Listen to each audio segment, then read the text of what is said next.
Live on YouTube. Now, go live, Instagram. Do it. There we go. Okay, I'm working. Hooray! Huzzah! Yes. Yay! Are you guys showing live? Yes. Sawdust Talk is live. Perfect. All right. It's like we've done it before. I know. I mean, not just tonight, not just like 14 minutes ago.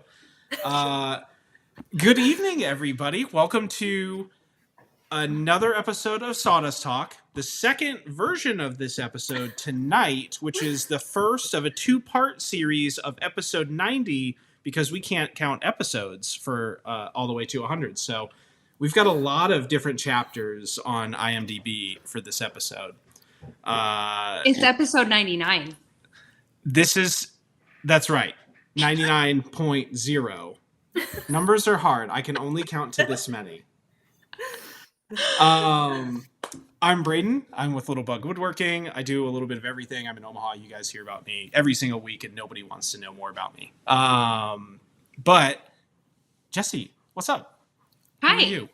I'm Jessie. I'm building Jessie. I am a maker of CNC woodworking, mostly home renovation at this point. That has been consuming my life.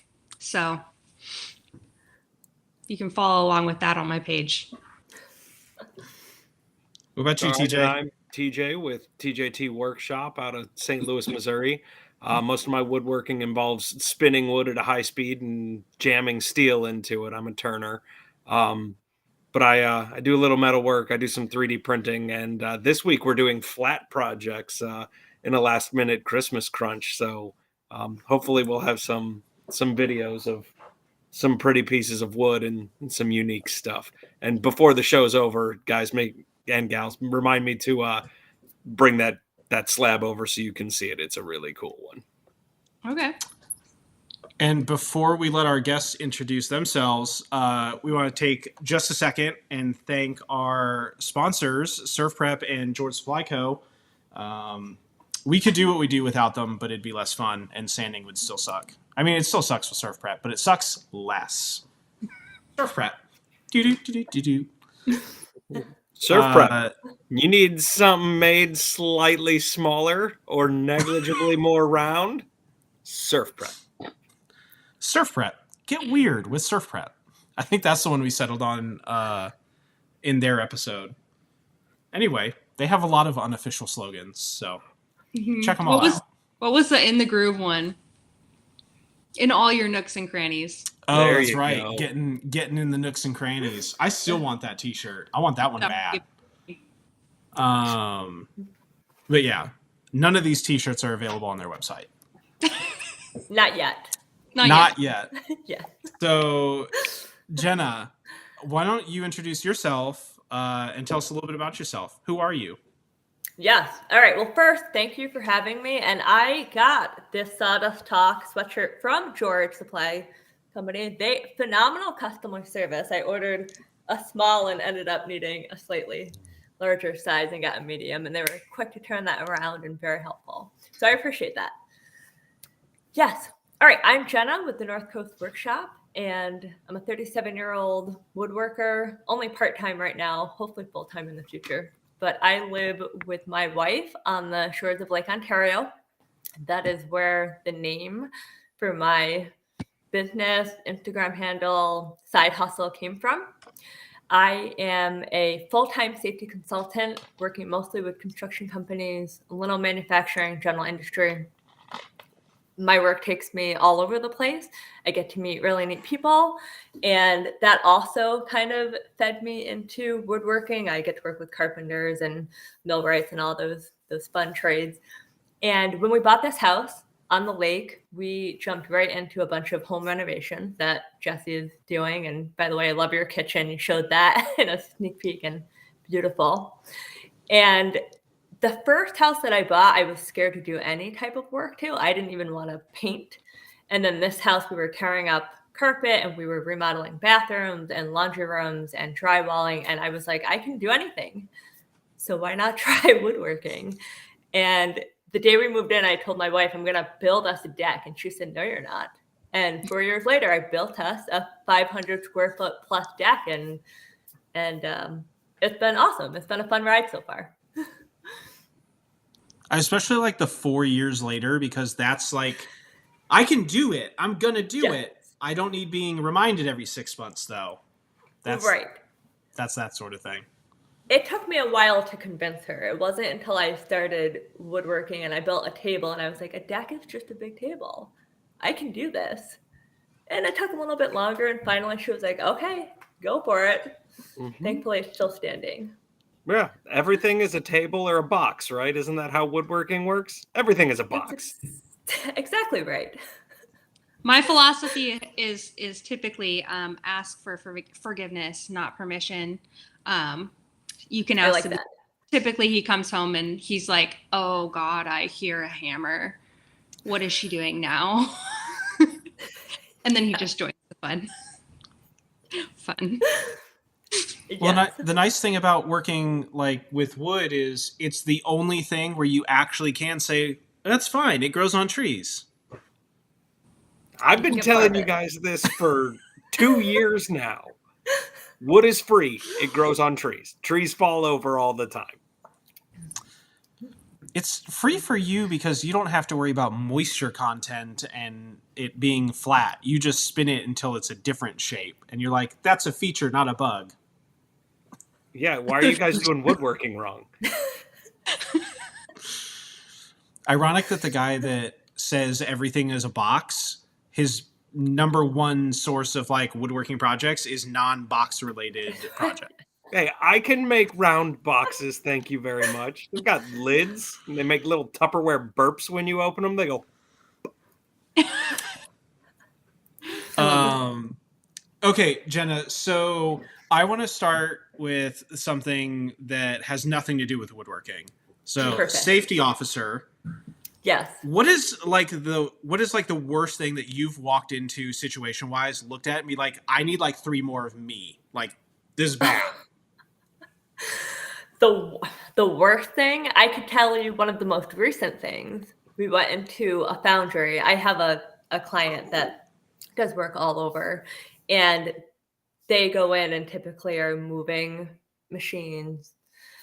And so we walk into this foundry, and every single employee in there probably was doing something wrong, but they had a very large wire rope cable snap. So that opens and closes the ovens. And that snapped, and I mean, you can just imagine the tension on those things. And when one of those goes, and we're talking probably 1.5 inches, maybe 2 inch in diameter, so big.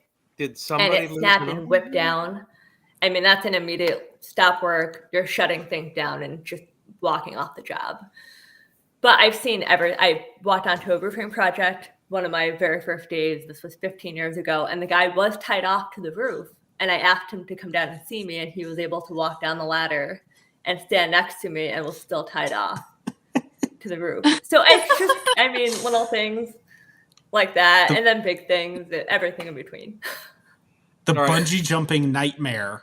So I snapped a winch cable this year under load. Okay. And I was wearing my overalls that day, and thankfully they're brown. I bet. And so I learned, one, having paid a little bit extra money for a synthetic cable instead of a steel cable pretty much saved most of my lower body and the side of the pickup truck that I was next to.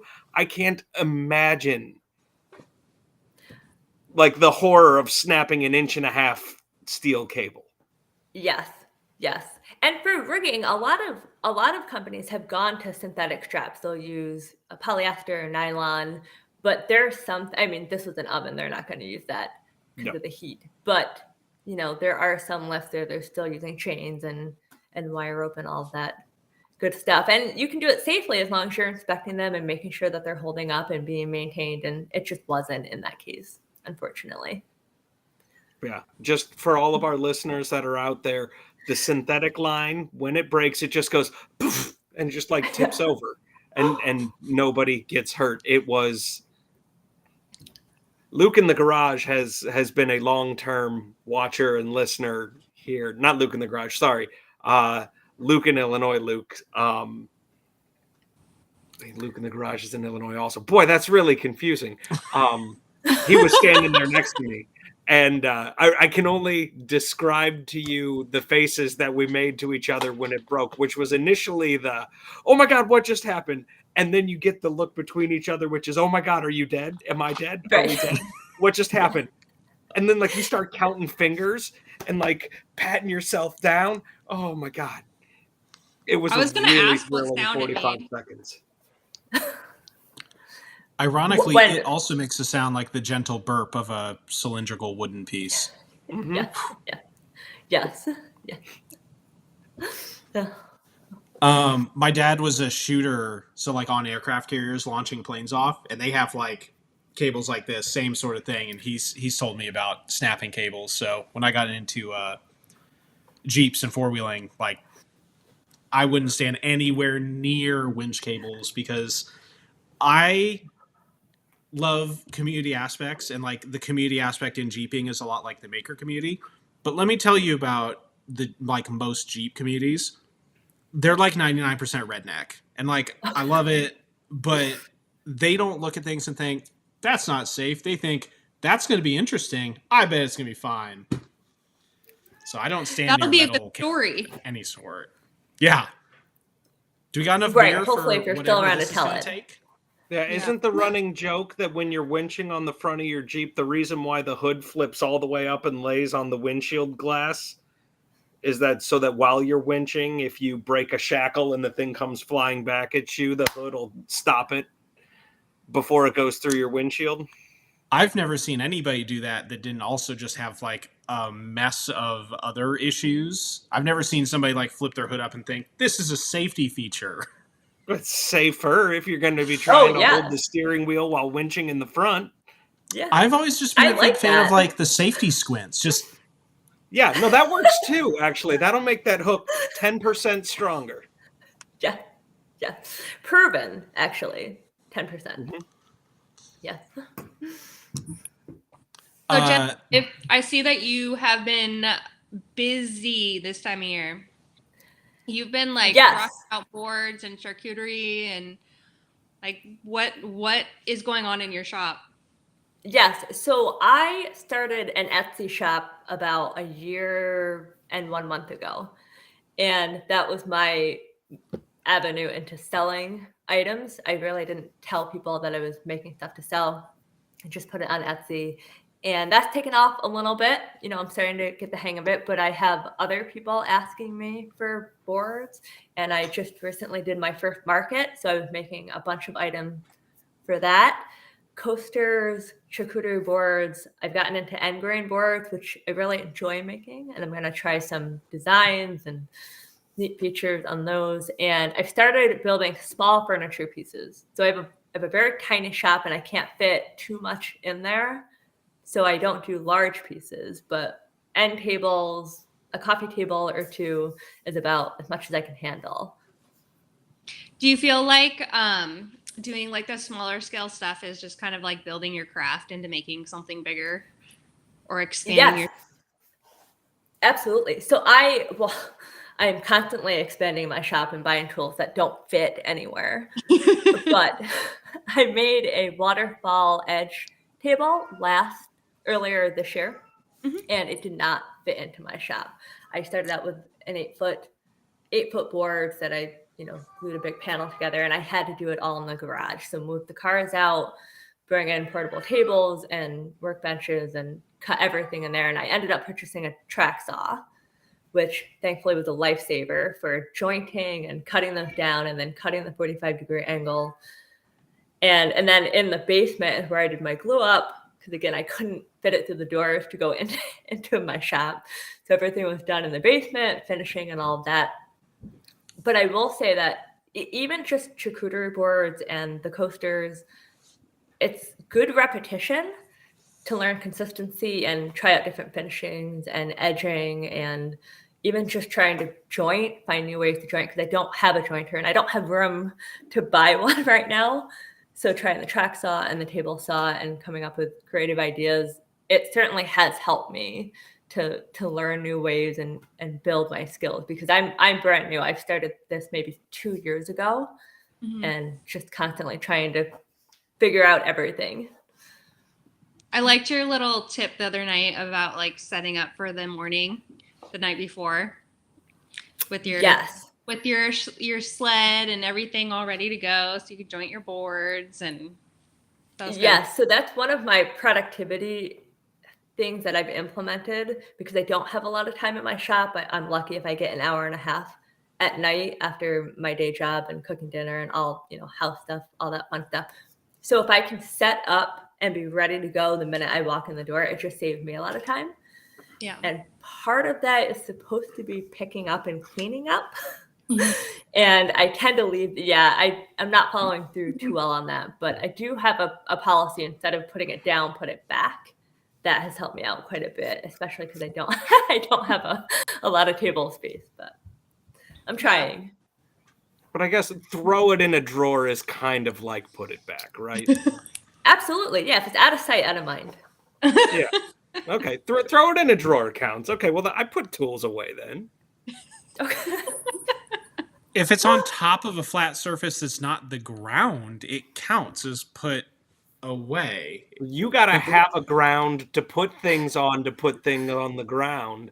And mine has an orthopedic layer of wood shavings throughout the entirety. It's like working in a hamster cage. Do you remember, I remember we used to go to this yearly party for my dad's work, and they would bring in like shavings, like wood shavings, and they'd throw like money in there. And all of us kids would just like mob into this giant pit of wood shavings looking for money. I feel like that's what you'd be like in your shop, TJ. Yeah, no, I've dropped a drywall screw before. That's actually exactly what happens. Or, like you're down to like your last 3 Craig screws on a project, and like you drop one and it's like, I'll just go buy more. Yeah. Home Depot's like a 10-minute drive. I'll find it at the depot before I get back. Yeah. That's why you buy the Craig screws in the 5,000 piece boxes from Amazon, where it's actually way cheaper. And then you can, like, nobody in their life has ever used more than 5,000 screws. Like, that's a lifetime supply. I don't know. Jenna up here is making decks, like. Not with Craig screws, but. No, even pocket hole your deck boards down to the trusses. Ah, jeez. Just from underneath, just. Zzz, zzz. Yeah. Maybe I'll go out and do that next time. So you've alluded to the fact that you have like this really like a small shop, but I want you to paint us like a word picture, because did you tell me it was a 99 square foot shop? That's right. Yes. So luckily when we bought this house, the shed was already there. The shop had already been built out. There's heat, electricity, an exhaust fan, and an L-shaped workbench. And it's with the drywall and the insulation, 11 feet across, 9 feet deep, so 99 square feet. And it does have a substantial workbench along the back end, so that stretches 10 feet, and then it wraps, which is perfect. And there's shelving underneath for storage, and then I have 2 cabinets up top.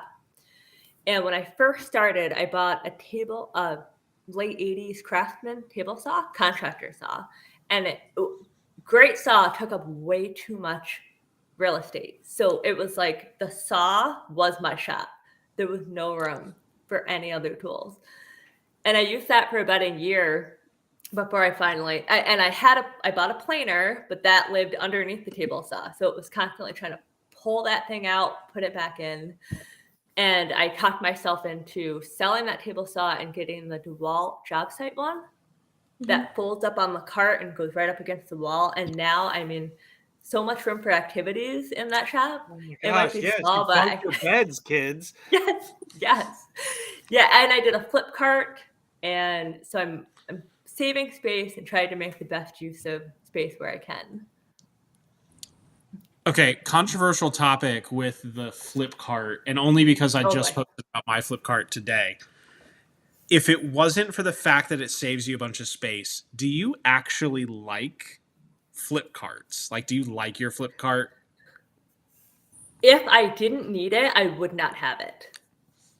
If I didn't need it, I wouldn't have it. But it does save me a lot of space and the storage underneath, so it's essential right now. Yeah, I'm kind of the same way. Like, I have it, and I always seem to need to use whatever tools on the wrong side of it. And if I didn't have like no better place to put the tools, I'd get rid of it and I'd burn it because I hate it.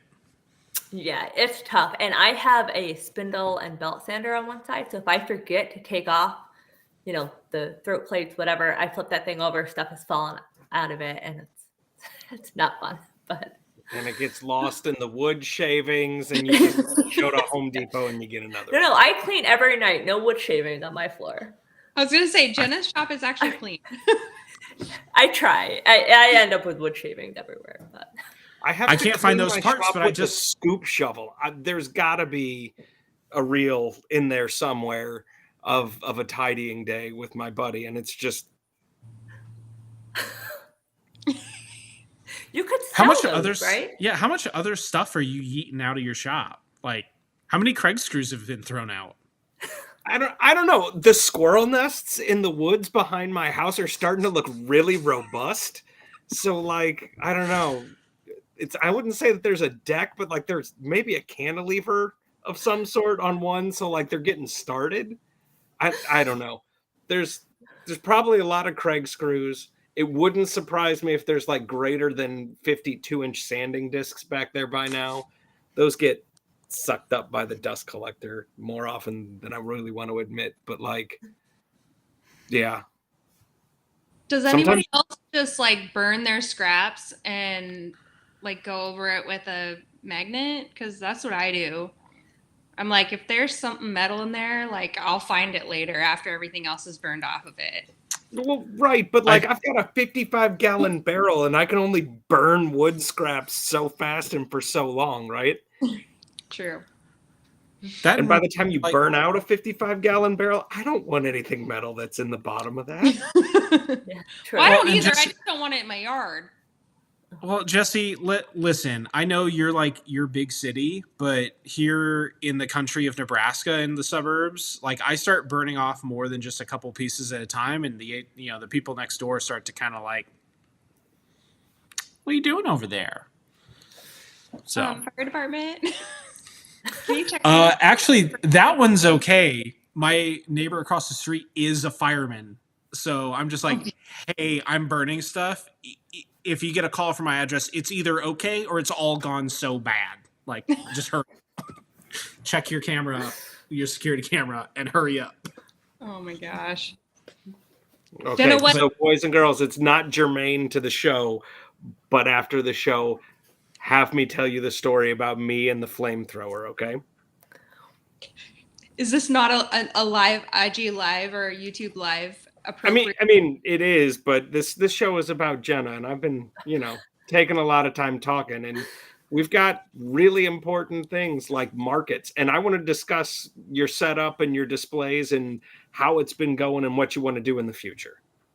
Yes, perfect. So I've only done one market, and I don't think it was my audience, but I was successful, and I sold more than. Yes, exactly. I just had one table, which was the perfect kind of get your toe in the water. And I'm applying for at least 3 markets next summer. So I need to figure out a booth setup and get more tables and displays and maybe elevate a few things to try and make some use of that. I haven't really thought it all the way through yet. Do you display prices on your items with tags, or do you encourage people to pick stuff up and interact with you? So I have them on tags on the items, but I usually am talking to people as they're walking by, and I have, for this last market, I had a large end grain board, which, I mean, you touch those and it feels like silk. So I would encourage people to come over and pick one of those things up and give those a feel. And then usually they started looking at, the smaller items like the coasters. But I do put prices with tags right on the items. Okay. And then also my other follow-up question, because I love doing shows because I like harassing is a strong word, but I don't think it's really far away from catcalling people who are walking around art fairs and stuff like that, and encouraging them to come in and caress my wood products. Perfect. Yeah. So that's another one. Do you catcall or entice or encourage or say your bag looks surprisingly devoid of coasters? Here, check these out. So I have not used that line, but I will write that down for future use. But Mhm. yeah, I am trying to call people over to get them to my stuff. And I've done other events professionally where I've gone to shows, exhibits, you name it. And so I'm used to pulling people in and engaging with them. And I'm sure that'll kind of just bleed into when I'm doing other markets. Yeah, no, the circus act I think is what actually keeps me motivated. It, Just to just to it's not to see how far you can push the scope of a conversation, but like what you're saying and what people are and aren't responding to, and having that. I mean, again, like I'm only a couple years older than you, but like my give a shit button kind of like broke right around 37. Like yes. I do what I want. And Yeah. I keep it tasteful, but at the same time it's like, if you've got kids with you, I do spinning tops, and Oh, yes. they were awesome this year because I just had like a kind of crummy platter and a bunch of tops in it, but then you get to like your younger millennials who grew up with the Beyblade, right? And we get to have Beyblade fights in the tent, and then the younger kids see it, and then they come in, and oh man. That's Are me. you taping like razor blades onto these tops that you're making? Okay, so generationally, that's where the line stops of understanding. But no, man, it's having a Yeah, spinning top battle. yeah, I'm thinking Beyblades meets like what was the show with you built the robots to BattleBots? Yes, that would be Yeah, awesome. Except like that these are small, and I sell them for like $5 to $8, and yeah, you just spin them, and then having a place for people to play with stuff like that also is really fun because, like, you know, just going back to how you're interacting with your customers. Jesse, remind me after the show. TJ needs to do the harassment training again. On me? I do that training. So if you No, need that, no, he offer. does. trust me, man, I do so much CE for my day job. Like, we're good. That's why I can make tasteful remarks from across a craft show. So so you're talking about like displays. Where do you think that you see Jenna? Where do you see like some of your growth, or like what kind of changes do you want to implement at shows? Because I love shows too. So what do you think you need to do? Pricing is always so difficult, and everybody I talk to really says the same thing, and it's tough to really nail down where my pricing should be. So I'm hoping that I can get a few more local woodworkers who are selling similar items to me and see how they're doing and what's selling and what's not selling. But I want to do more designs on end grain cutting boards, and I'd like to have smaller furniture items because I feel like a lot of the markets, shows, craft shows, whatever it might be that I walk through, there's not a lot of people selling even just small end tables. I think they might do well, but who knows until I make them and see if I can move them. The last couple of shows that Dan and I did, he brought some end tables, and like we sold every single one that he brought. Like it was You crazy. did? Okay. Yeah, so that's good to know. People are buying them. If they don't work here, I'll go to Nebraska. No, And we've tables already is probably and tables is probably good too because people can actually fit that in their car and take it with them. right. Yes. It's not like Yes. a dining table or even a coffee table where it's like, ooh, wish I would have brought the truck today. I did test bringing a full-sized epoxy river dining room table to one show, and I got a lot of interest, but yeah, no, nobody's showing up at a craft fair to buy a table. I'll tell you what, though, telling people that it was the most inconvenient cutting board they'd ever seen was a lot of fun. See, that is craft show catcalling right there. Or Oh, yeah. whatever you want to call it. Circus barking. That's much more tasteful. We'll call it circus barking. That and handmade home security devices, because everything's home security if you can throw it hard enough. Oh, true. Or if you attach razor blades to it, apparently. Right? Yeah. Right. Nothing says home defense like saying, hold on, I got to spin this top first. Look out, bad baddies. You're in the Home Alone house of the coast of Lake Ontario. Beware. Yeah. Oh my god. It'd be like one of those, like a cartoon, just like, and it just, that's my spinning death blade gesture. That's the animation. Yeah. Okay. I think I would somehow have to utilize like a Nerf gun, one of my son's Nerf guns, and be like, pew, pew. You know, Yes. I don't know. Seems more logistical. Yeah. With all the construction that you've got going on, there's got to be something blunt and heavy, like within arm's reach at all times. I just assume. I have actually moved out a lot of my tools, and the beard's tools. So there's less blunt things in here. There's no way you've gotten all of them. The beard has to have like something hidden in the beard at all times. Actually, no. He There's really just doesn't another like beard under it. pulling, and yeah, he's kind of particular about that thing.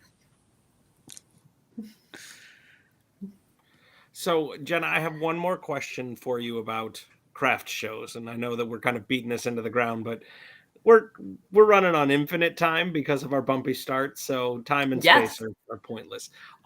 For future craft shows, do you have any desires or plans to build your table display vertically to get things up off of a downward look and get them into a forward look, and sort of like going through the produce section of Whole Foods, create that illusion of abundance? Yes. So, well, two things. First, I can't decide whether or not I want to do a horseshoe to bring people into the booth, and then maybe on the corners do something that's vertical with shelving to put my small items up, and then have, my larger cutting boards and tables kind of underneath. Or if I keep it kind of all at the front. I've talked to people and I'm getting two different, they're like, keep everything at the front of your booth so people don't feel awkward coming in. And other people say, no, bring them in. You want to get them into your booth, surround them with goods. So I'm still trying to figure that out. But yes, I do want to make use of vertical space if I can. And I'll probably have to build a display or buy some sort of shelving for it. I will send you a link after the show for some wire cubes that break down really well and travel well. So they're kind of like this, right? So they're about 12 by 12, but they're like black mesh wire with little connector hubs. So they snap together and have walls, and they're really fun. But yeah, I'm a big fan of the bring them in to the booth. And then also, if you can make the entrance, instead of all 10 feet, like put two tiny tables that jut in on the sides. Okay. Right? So like... And trap them? Yeah. Like I feel physically like trap them? Respectfully. Do you have like large game nets involved here too? Like, do they drop down from above and you don't let them out till they buy something? What kind of shows are you going to? The best kind, obviously. I could chain thing, and he's just gonna start looping people into it. It's not my fault that all of my goods are beautiful, and the magnetism of my wooden wares brings the ladies in from the yard, much like Khaleesi's milkshakes. Like, no, I like that idea of doing that at the front and bringing right. them in And so way. like you kind of get the best of both worlds, because you get like a front draw them in display, right? And sometimes that's going to be like littles or smalls or whatever you like to call them. But then if you can create a gallery like experience once they get past that, right, or give them an opportunity to look over the smalls to see what you got going on back there, it sort of draws them in. And then again, there's no friendly way to say this. I encourage touching in my booth. He said about the goods. I want people to pick the bowls up and inspect them and feel whether that's a substantial bowl or one with like thin walls, or to touch stuff. And so pick stuff up is a big allure, which is really hard to shout in a craft fair that it's a touching booth, because like that's awkward. But like, like come in and pick stuff up, right? Because there's so many people who are like, no, don't touch anything, right? Or like get like 6-year-olds running around, and it's like, here, have a top, knock yourself out. Let's play. Yes. So, as long as how do you do charging your people to put touch it on the wood? Well, yeah, that's good. I don't want that. I don't want charges pressed anywhere, actually. So like, we're just gonna sidestep it.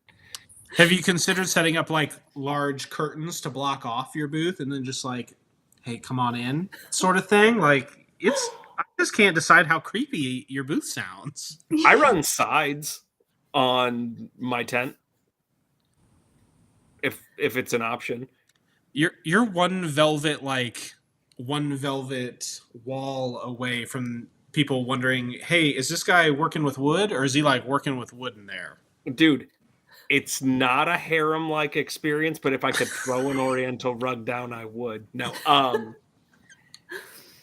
no. I think next year for one of my big shows, I might actually bring wood shavings in from the shop, and like just throw them around, or offer them as DIY 2x4s in a Ziploc bag for like 50 cents a piece, just to see if I can get somebody to buy a bag of shavings. No, that's a good idea. That's a good idea. You need like a nice box. Yeah, for DIY lumber. Oh yeah. Yeah. Right. So or sell it as a kit for $12, and it comes with a bottle of wood glue. Like, that'd be adorable. That would be adorable. Uh-huh. Yes. So 2 things that I've seen people do that I actually think is a really good idea, and this is kind of along the tactile like feeling, is I've seen people, and I've never done a show, but as a consumer or somebody going, I think this is cool, is to have, your showcase boards out, but also have some that are kind of almost stacked. They could be staggered, but stacked. So people actually have to touch them and pull them out to see the whole board. The other thing was Lee did this with his hat racks. Is for his show, he actually made a display, and it's like, this is how it works. This is how it hangs on something, So if you were to do something like that, where it has an actual purpose or a way to be used, like showing that. So yeah. Oh, I like that. I really like the stacking and staggering of the boards. Yeah. I'm trying to think in my head how I can, without telling people touch my wood, how I can get them and encourage them. It sounds less creepy when you say it than when you Okay. Maybe I'll just say that then. Hey, I represent that remark. Thank you. All right, Chiron's coming on here in a second. Braden's looking down. I have used like ramp type things to get them up and stacked, and those usually work really well. But yeah, anything like that you can demo that sets you apart, because like if you go to shows, you can always tell the people that are like happy to be there and the people that aren't, like the ones that just sit in the back and just take your money. Like, that's no fun. So as much as I like giving TJ just a whole bunch of crap about it, I am also a circus performer when it comes to shows. But anything that you can like demo sets you apart a lot. So like, I sell a lot of whiskey smokers. I'm lighting stuff on fire inside the building, and that gets people over there. So anything that you can demo. I don't know if I'd go so far as to like bring in carrots and like just chop them or something like that. But well, I could set up a cheese board. I bet that would be highly effective. Yeah, and everybody loves to hang out with the girl who's got the cheese boards with cheese. That's right, exactly. If you buy this board, you get all of this semi-used cheese with it for free. Perfect. I don't know about you, but I'm not giving away my cheese. I love cheese. You go buy your own cheese. Yes. Oh. Are those craft American singles chopped up into star shapes? It's like, Yeah, it's but a look at it's a how craft well fair. they're cut. I'm right? not bringing out the Gouda for the filthy masses. That would be a And good look, way it's to. end grain, which means your knives aren't going to dull as fast, That's right. right? Everybody Yes. wins, except the American Ooh. cheese. The American Actually- cheese is in pieces. That could work. You could do like a Benihana experience sort of thing and like flip olives at people like across the room. I don't know if I should be flipping. Maybe. I'll give it a try. We'll see how it goes for one show. There's definitely a line where this advice goes from being good to being ridiculous. I'm not sure where it is, so make I your don't own think we've choice. hit it yet. Give me time. Yeah. I want videos of you utilizing half of this advice. I will video everything. Thank you. Oh my god! Just Got the it. second Got it. that she brings a charcuterie plate to display charcuterie, oh my god, it's amazing. Check it out. Boards, smoked meats, and cheeses. That's amazing. She's gonna end up throwing a craft single at somebody's face. It's gonna stick like the baby challenge. And as long as you record it, everything is content. That's true. That's true. Sure you can't go back to that craft fair, but hopefully you can get some hits on the social media. Or just tell them you said it was a craft fair and then run. Right. Run away. This is too much. Listen, we're laughing. I'm logging this. Like, these are things I am going to do. Oh, I'm taking notes. I like some of these. Like, I will throw cheeses, Frisbee style, at my next craft fair. Or you could play the most boring game of cheese blackjack if they're individually wrapped. Right? Yeah. I mean, everybody has yellow, so it's a flush every time. But, you know, Go fish. indeed. Are you going This fishing is with the your most crafty? amazing episode of the show. I am so glad that Jenna is here and she's giggling through all of this. I'm enjoying myself. This is a good time. Yeah. Okay. We were Is there remarking on meat and cheese boards, right? Serving boards. I just found out that my brother and his husband are going to be starting a custom designer cheese boards for events business side hustle thing. So like he's already an interior decorator, so his sense of taste is like immaculate, right? But he's been making these boards and he's like, dude, I need you to start making really, really big boards because I can only get them so big at Home Goods. Which, by the way, if you are shopping for a non-handmade board or you want to laser on a board for somebody, don't look at Home Goods to find those things. We have a local company here that does the designer cheese board, charcuterie board. They do a fantastic job. And I messaged them. I don't know if there's a possible in to make some of their boards for them, but I've thought of going that route. So we'll see how that turns out. Well, again, it's the holiday season, right? And so people are throwing office parties. Mm-hmm. Yes. Right. that and then in like the spring, it's like graduation time. So there's all those grad parties. But so I was just looking on, somehow I ended up in like charcuterie groups on Facebook, and I just follow the path wherever the internet takes me. So this is how I ended up there the other day. But I mean, they were talking about pricing out cheese boards, and they're talking like $30 to $50 per person. And somebody's like, I need an 80-person cheese board. I'm like, where do you guys have this much money for what essentially breaks down into like cheese and lunch meat? But also, can you guys all reach out to me? I want to be the plate for it. Yeah, seriously. There was an opportunity to be at a party with prosciutto di Parma for 80 people. I'm going. Yeah. Well, they didn't like advertise an address. I think they were trying to get one made, but But yeah, Like, no, he there's- does like the salamis into roses and winding paths and soft cheeses, hard cheeses, fig spreads, like the whole thing. And so like he's also hitting me up for tiny bowls, like wooden ramekins for spreads and mustards and things and stuff. And so I think I'm going to be making like a bunch of tiny bowls probably after the holiday, because like I got a big project to finish and I've been really lollygagging. I've been so naughty about it. I want some tiny bowls.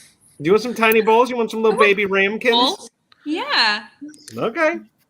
Whoa, Black Betty? No, that's My Ram kids, Jam. my kids call me the Whoa, soft Black top. Betty. Wooden ramekin. Ramekin.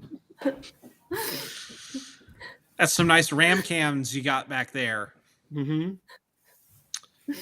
Is that really What what are you they're putting called? your spices and salt into?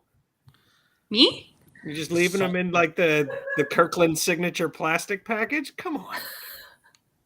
No, I have one of those like automatic cracker things where it's like, and then salt and pepper. Oh, that's Feels fancy. good, right? That is It's fancy. It was a gift because I never actually take it out of the box of just kosher salt. I just do this.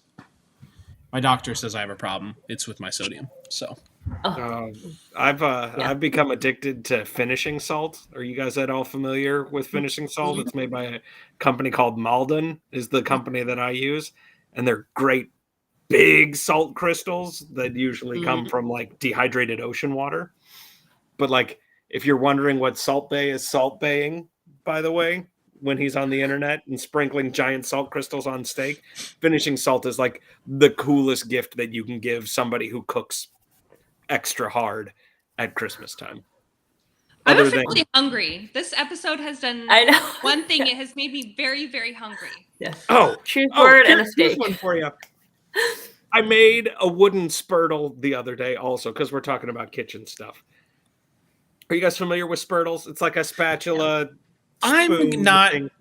I'm not convinced Maybe you 2 don't make minutes. up like 90% of the words that you say. Like, these are all fake words. Yes, no, it's a Zimbala Bing. Don't worry about it, right? Me and the rest of the Who's down in Whoville at Christmas time, we make what we want. 45 seconds. Be right back. Okay, good. On the food I train, love when he gets on a roll. when he goes to get props, that's when it gets good. Yeah. On the food train, I just made a deviled egg tray, and I'm eating deviled eggs like just all the time. And I love having a little tray that is just for deviled eggs. It feels so fancy. I just learned a new phrase the other day for deviled eggs. They're called fart bombs. What? I have never heard that. Makes sense. I just heard it the other day. I was like, It, that's hilarious. it makes sense. I've never heard that. How old was the person that told you? I think she's 31. So an adult. Okay. Hey, I TJ, won't what's name another any names. If she TJ listens to this, she will know who she is. TJ, what's another name for a deviled egg? A deviled egg? A deviled egg. I don't know. Disappeared? Invisible. An excuse to eat more than 2 hard-boiled eggs at a time. Oh, How about a Yeah. fart? Yeah. Anybody want to eat 15 hard-boiled eggs? No. Oh, there's deviled eggs at this party? Yeah. I'm like Cool Hand Luke when those things roll out, man. I am unstoppable. Oh my god. It just reminds me of Parks and Rec when Ron Swanson walks in. He's like, I would just like to be clear, no one is to touch these. These are my deviled eggs. Have somewhere for me to put these. Anyway, we made a spurtle, right? And one, I found out that my bandsaw, my scroll saw works, right? So that's good. See, like holes. And it's like a spatulator, right? But like it also strains, which is cool. And it scoops, which is cool. And I'm trying to figure out if making it out of Paduke, because it was the thing that was closest to the bandsaw when I was making it, is like awesome because it's red, but also horrifying because it's like 20% poisonous. Oh, that's true. right? That was a And so, terrible. like, Don't nobody get that, should take everybody. something that's going to strain spaghetti water and then make it Also out of kill you. something like this. But it's just proof of concept. Like, it was, I guess you call it, I was using the scrap. But, like, these things take way longer to make than I want them to, unless you cool kids on the CNC are cutting grooves and making shapes. And then after that, you're just massaging the spurtle out of it, which... Something to think about, Braden. You and me, the Spurtle Kings of the Midwest. Think about it. So you made that on a bandsaw or a scroll saw? Or Yes. both. Got it. Yeah. Okay. Yeah. I like that. End I of the just got a bandsaw, so I'm Yeah. What So, I like, thought you you get. can just take The a right nice hand. thin piece of wood and then do most of this on your bandsaw and then do all of this on the bandsaw. And then Okay. you have to drill holes and scroll away at your drain holes. I tried Okay. doing them with a rotary tool and a burr grinder, and that got out of control so fast. Yes. What did you call spatulator? I would call it a Spurtle. spatulator, like if it didn't have the holes in it. Yeah. Mark Tucson confirms that spurtles is a real word, and I trust him more than I trust TJ when it comes to vocabulary. And he's saying, with it being Paducah, it's a decorative spurtle. Ah, yes. So for the man or woman or chef who has everything, the look at it spurtle, right? For somebody that likes to play with, like, flirt with death just a little bit, technically it's a little poisonous. Look, but it's boy, only will your friends 20% notice. poisonous. 80% of it isn't, and those are great odds. If I told you that you had an 80% chance of winning $100 if you play blackjack with me, you would play blackjack. But if you lose at blackjack, you drop dead. You don't drop dead, you just get pretty sick. I'm pretty sure that's how that works. Basically, if anybody receives this Spurtle from TJ, just know that he doesn't actually like you. Now, it's not soup worthy, but like, are you kidding me, man? I could mix up some Chex Mix like whoa with this thing. It's got holes in it. Steak. It's not soup spaghetti worthy. steak. It could be made with walnut. It still wouldn't be soup worthy. There's holes in it. This is true. Yeah, no, I actually explain my bowls as being soup worthy or non-soup worthy, depending on whether it has holes or cracks in it or not. Okay, Jenna, what bandsaw did you get? I got the Raycon 10-inch benchtop Awesome. bandsaw. Yes, fits nicely right into a little corner, and I'm still trying to figure out how to tension the blades and all that good stuff. Yes. Yeah. Which was it, like 2 episodes ago that we learned, or maybe no, it was on the stoop. You are technically supposed to untension bandsaws, like when you're not using them. I did not know that. I think it's like the tension on the metal can make it, lose rigidity after time. So if I was using a $180 carbide tipped resaw blade on my bandsaw, right? I would take the tension off. I buy $22 bandsaw blades that I shove giant chunks of tree into and do very reckless things. I don't take the tension off of my bandsaw. I just don't. Okay, so I'm not going to then. Yeah, you're fine. Yeah. Okay. You're fine. Okay. If your bandsaw blade costs $22 and it's way more efficient to drive to the store and get a new one than it is to sharpen it. Perfect. Okay. Again, take all the advice you would like. You don't have to take it all. Okay. We are professionals, but we are not necessarily professionals at what we're talking about. Keep that in mind. Understood. Should like. Matthew Okay, said yeah. he always tries to remember to take the tension off. That's good. That's a good practice. You probably should. It was Matt that told me that in the stoop. That's where I got that from. So Yeah. obviously. You probably should. But if you don't, the world's not going to end. Yeah. Okay. Should. You probably should. So Jenna, what's next? So we've talked about craft fairs. What's like the next like big thing that you want to make? The next big thing that I want to make, And probably that could be physically or just metaphorically big.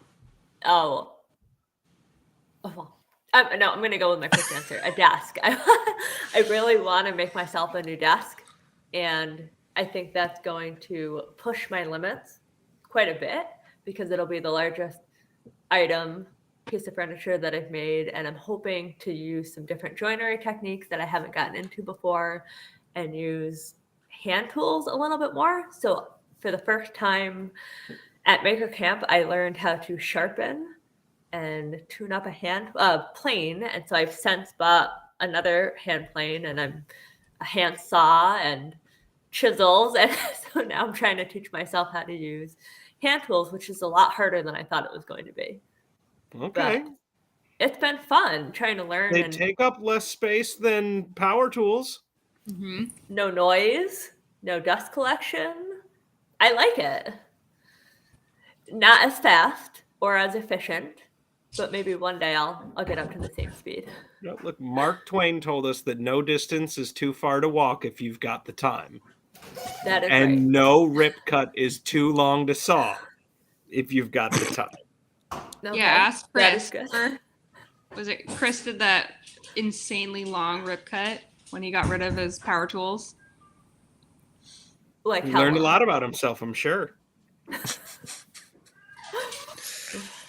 People talk about hand tools being like relaxing and enjoying it, and I just cannot bring myself to see what about hand tools is just so flipping calming. Like, I get bored just thinking about sharpening my chisels. I'd almost just rather buy a new set of chisels than have to figure out how to sharpen them. Yeah. Sharpening is awesome. For real. I'm still learning. I do a lot of sharpening. Because of, you know. Yeah. Well, I got a piece of marble countertop when I was at Maker Camp. They told me go to your local counter shop retailer, get a spare piece. So I have that all set up, and I have my paper stuck onto it. So I can just pull that out, set it out, and it goes pretty quick. I don't know if I'm doing it the right way or not. And But are you I'm doing cutting. scary sharp, essentially? Yes. Yeah. I think that would be the method, that we're just running through the grits pretty quick with water. Mm-hmm. And it works well right now. And I can use my hand planes and my chisels. And so. Can you use the blades to like do the slicing of like tiny little thin pieces of grape, like in the Instagram commercials? I haven't tried it yet, but I'll have to try that and videotape it. We'll see how it goes. It's always that, and then like paper, but like all of the sharp knife reels that I see are just like slicing grapes, paper thin, and you guys just need grapes like normal people. Well, the one that I saw, a guy was using his chisel to take off end grain on, I think it was pine, and he got like the thinnest. I mean, it was ridiculous because I can't. I tried putting a bow tie into pine, and it was very difficult with the softwood. Yeah, pine will faint if you look at it while holding a chisel. I believe that. Seriously, it starts warping while it's just sitting there in the racks at the depot. Like, but it makes great walls. It holds shingles up over top of your house really well. It does. Right? And It think. does. And decks. Your deck boards are being supported emotionally and physically by pine. Yeah. Mark's giving us some feedback on how to tell if your chisels are sharp enough. Are your chisels sharp, and are they cutting wood? If yes, you're doing it right. Perfect. Sounds like you're doing it right. Job, Jenna. Yeah. Awesome. Winning. Okay, so we are probably poking at the hour mark for the show. We got a little timer going. Jenna, I want to ask you, is there anything that you wanted to talk about on the show tonight that we didn't cover? No, I don't think so. I think we hit almost everything. That's We could wonderful. start. We could chat about like world hunger, peace in the Middle East. Like we could cover like all sorts of like easy to cover, easy to solve stuff. You know, Quick. just like Yeah. party talk type stuff. Okay, Yeah. I think we should save that for the next one. Okay. Actually, how about party talk? Quick question before we get to the wrap up, real quick. Okay. For funsies, are any of you guys going to be indulging in a cocktail at a party between now and the beginning of the year? I will have a mocktail. I'm sober. No, So that's fine. That's why I asked the Yep. question the way that I did. Yes, mocktail, Okay. definitely. What goes into an ideal mocktail or cocktail? Braden, Jessie, TJ, Jenna, what do you like in your mocktail? I'm gonna be honest. I just drink like shitty bourbon and Diet Pepsi. Totally fine. I didn't know if it was like, grapefruit juice and, the white of an egg and it's turned into an egg cream it's got basil and, Disgusting. I don't like loose uncooked eggs in my beverages. No, you whip it up and it becomes an egg cream. It's delightful. Yeah. Oh, okay. That totally changes it because you're definitely still not cooking it at all. What are you talking about, dude? It's a meringue and it doesn't have the yolk in it. What are you worried about? The merengue is just a dance. That's not. You're making up words again. It is a very, very fun dance to do and very easy. Ugh. Jessie, will you be indulging in a cocktail between now and the beginning of the year? It could just be a champagne toast or sparkling juice. I don't know. I haven't had anything like alcoholic beverage wise since October. So I really enjoy these Waterloo sparkling waters. It's pretty much all I consume is sparkling water, and I drink tea at bedtime. I have my tea and my same thing. Strawberry mango. So Look at So you! I Sleepy got time twinsies tea. in here. You got to get a heated cup though. This thing's amazing. It looks nice. It keeps it at a certain temperature. There's an app for it. Stop.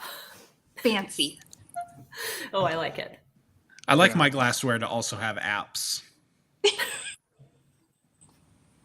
I am What about going you, to TJ? indulge in a daiquiri A before the year is over. I don't really drink. And irony of me owning a brewery is not lost on me. I take tasting notes of beer that we make to make sure that I can talk about it. But traditional daiquiri, rum, simple, lime juice mixed correctly. Haven't had one in a while, and I was thinking that I think Christmas Eve I'm gonna wrap presents and have a daiquiri, which will be fun. That sounds lovely. You sound so It does. fancy. Fancy my 3-ingredient cocktail. Are you gonna stir it with your Spurtle? Yeah, but it's gonna be the non-soup Spurtle. I'll get a Add a little nice piece a little of spalted like maple and get it all sealed up, and I'll make a spalted maple muddler, and it'll be so classy. Laugh all you want. I can turn whatever I want. I'm just envisioning you wrapping presents, having your daiquiri with your hair looking the way it did when you first came on. That was done by a 2.5-year-old. I just see I it. don't The think I whole have to thing. assemble anything on Christmas Eve this year, to the best of my knowledge, and that's a victory. That's good. Braden, you building anything on Christmas Eve? No. Putting training wheels on a bike or something? No, the worst thing that I have to deal with, hopefully, there's a high risk of like noisy toys this year because we're still into Paw Patrol, and now we have to replace all the Paw Patrol toys with the Mighty Pups versions of the same exact toys.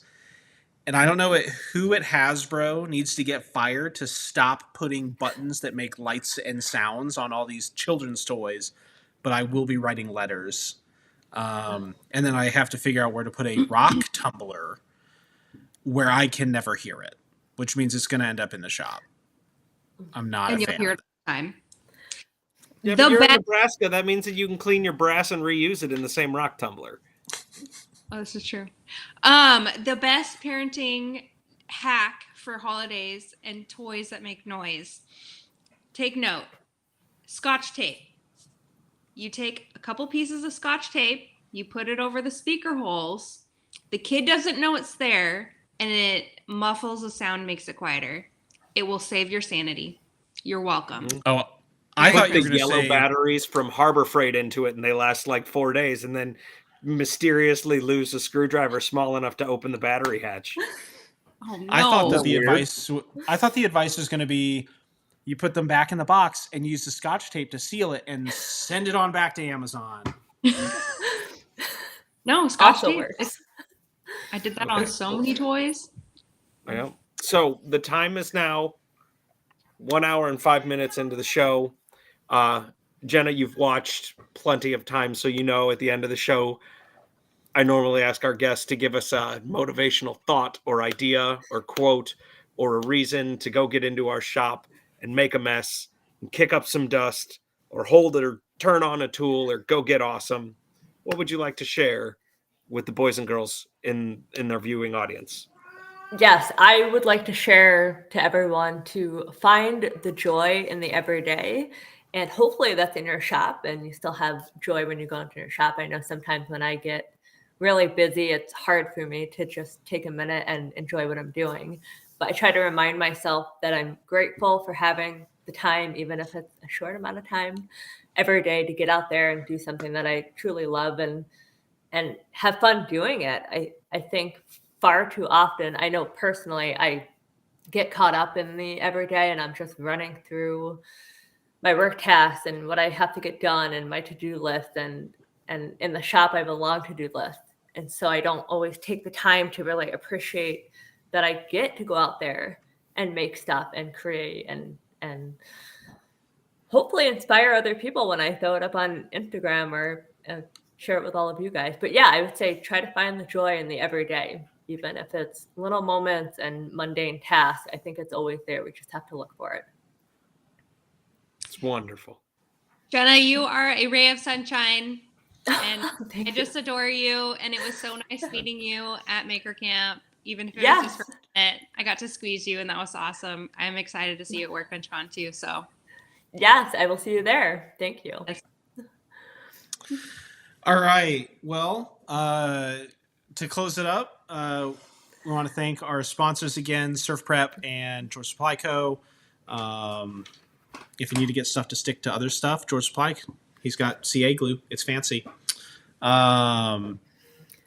We are coming up on our 100th episode. I did all the math. I did the calculating. So our 100th episode is January 4th. It's the first episode of 2024, which is very convenient that we can't add to the point where that's where it ended up. So if you're listening to this later or if you're listening to it right now, make sure that you mark that on your calendars. We're not going to have a guest that day, but we are going to sit around. We're going to shoot the stuff with all of your hosts from Sawdust Talk, and we're going to give away some stuff. We've got some stuff. I'm not 100% sure what the stuff is yet, but I know some of the stuff, and you guys are going to want to listen. So put that down on your calendar. Next week, we've got Sarah from Rosie's Workshop, so that one will be fun too. But that's it. That's the end. Roll credits. Everybody have a wonderful night. And if you're listening, make sure you check out all of our past episodes on like every single podcasting app that's out there, not including PBS. Still working out the contract with them. So see you guys later. Awesome. Bye-bye. Thank you, Jenna. Bye. bye, Jenna.